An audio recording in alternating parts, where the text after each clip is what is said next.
Hey everyone, thanks for joining me today. My name is Gwen. If you're new, welcome. If you haven't already subscribed, please consider subscribing as it does help my channel to grow.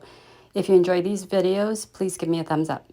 So in this first DIY, I'm using these upcycled, I believe they came from a dish drain or dish rack that I wasn't using. So I just went ahead and repurposed those, as well as two of these signs that came from the Dollar Tree. They already have a cute design on them, but we won't be using those designs. First up, I'm taking some spackling from the Dollar Tree and filling in the holes where the hanger originally was. This is optional, but if you want more of a finished look, I would advise that you do this or use some hot glue to fill in those holes.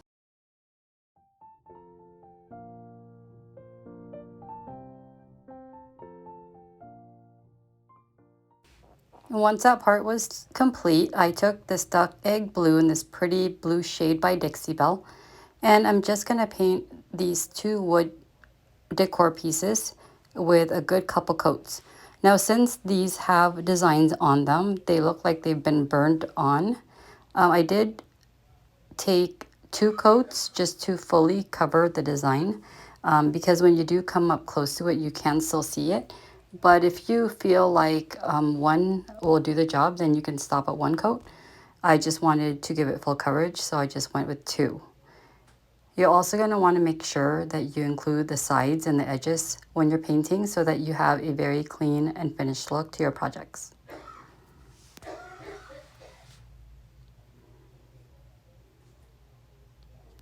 Here I'm taking these two plastic containers that were painted beforehand. They were painted in the smoky beige color by Rust-Oleum, and I did that before I started recording. Here I'm just sort of laying the design out just to get an idea of how I wanted this to look. Before actually permanently attaching or adhering anything, I like to lay out my design, get an idea and a feel for how I want my projects to end up looking.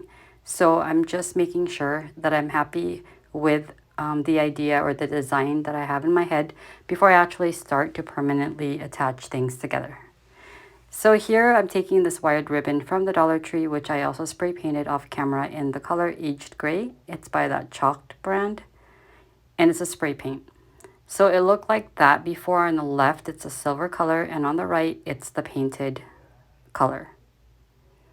That gray really coordinates well with that duck egg blue, in my opinion, and it really finishes off that really cute French country sort of look that I'm going for in this project. Next, I'm using this decoupage paper by Tim Holtz, and this is from Joann's. I'm tearing the paper as opposed to cutting it just to give it a more organic look so that it looks more natural when you're adhering this to your plastic containers.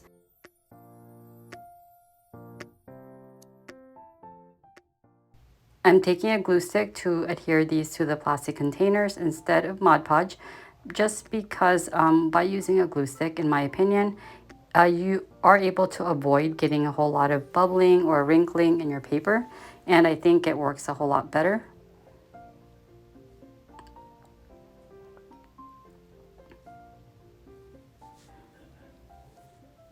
I will, however, be covering these two containers with Mod Podge just to protect the decoupage paper from getting ruined if if it gets a lot of handling or water or anything like that, just to give it a little extra added protection. I went ahead and just used Mod Podge to protect that and to seal it. Now, if you have some other type of sealer or polyacrylic or anything like that, you can definitely use those in lieu of the Mod Podge. But this is just easy for me, and this is just going to be in my home, so this will be sufficient as far as, using it as a seal and protectant for my projects.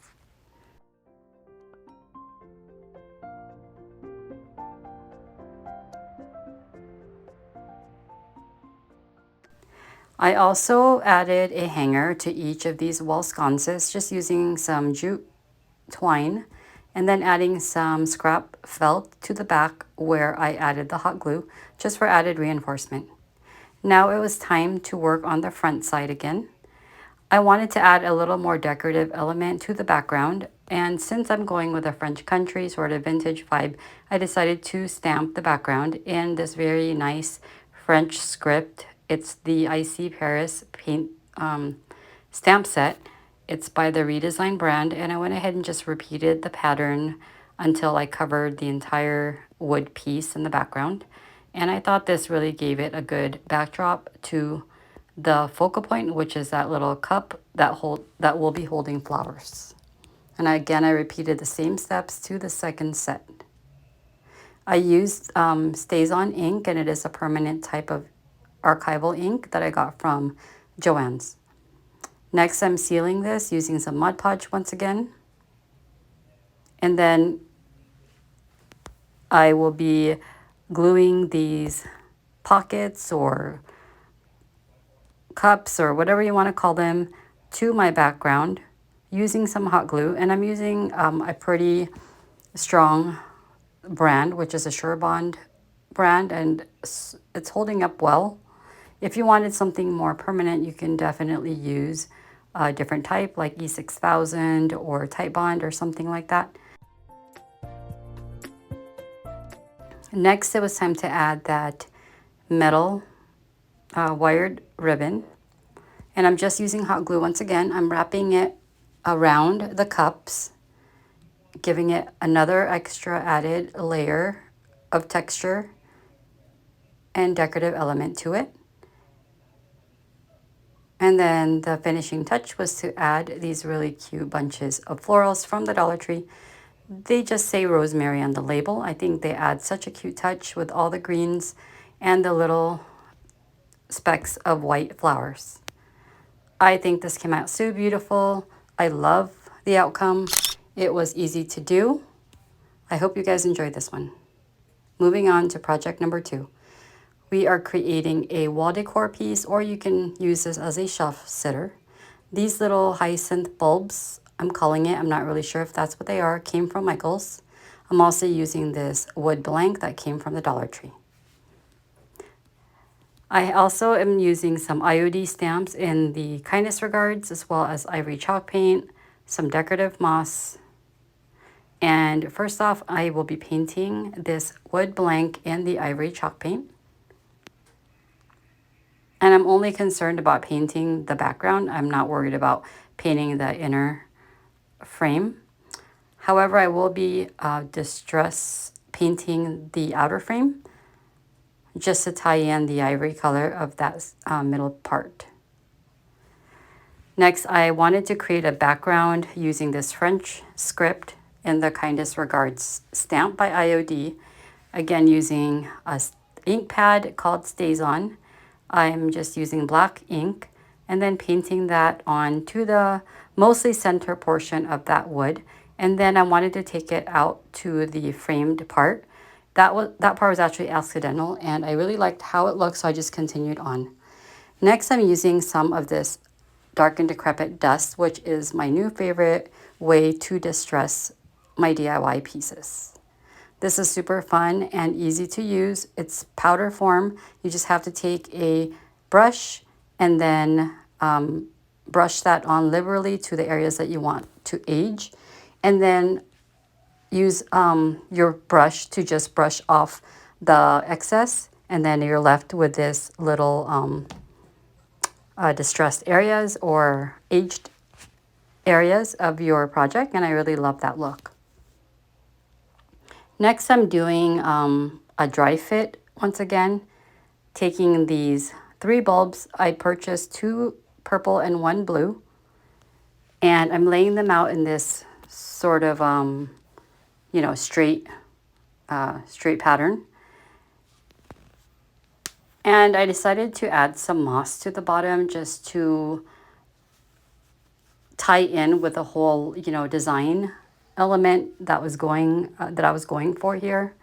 I thought that adding the moss just added a little more interest to this piece. It filled in some gaps and some spaces at the bottom and really made the piece look more cohesive, so it didn't seem like those hyacinth bulbs were just floating in thin air. and weren't, you know, really like a part of each other. But when you add the moss, it instantly sort of just makes everything tie in together a lot better. And again, it just helps to fill in the spaces so you don't have like blank spots in your, you know, decor. Also, it helps to stabilize those bulbs and, you know, by encasing them with the moss, if you will, it just sort of has something to attach to. So that's another good reason for using the moss. But overall, I just really like that look. So I'm happy that I went with the moss. And this particular moss was like a variety that comes in one pack from the Dollar Tree. And it's a lot more interesting than just using, like, let's say, one solid type of moss, like Spanish moss on its own or floral green moss on its own. This one was like a variety pack of mosses. So it had different colors in there, different like textures and bits and pieces of things. So I think like this was a really good option.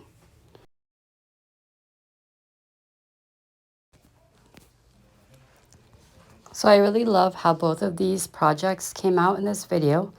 I was super thrilled at the outcome. I didn't really know what I had in store when I first came across these hyacinth bulbs. I bought them. I thought they were cute and interesting, took them home, and then I looked at them and I was like, okay, I think I can create like a wall decor out of them as a grouping, and I really love how they came out. I hope you guys like it too. And these two wall sconces were amazing. They were super cute and easy, and that just shows you that you can take what would have been trash, like those little plastic containers, and make them into something beautiful like these. I hope you enjoyed these DIYs. If you did, don't forget to give me a thumbs up, like, and share, and I'll see you in my next one.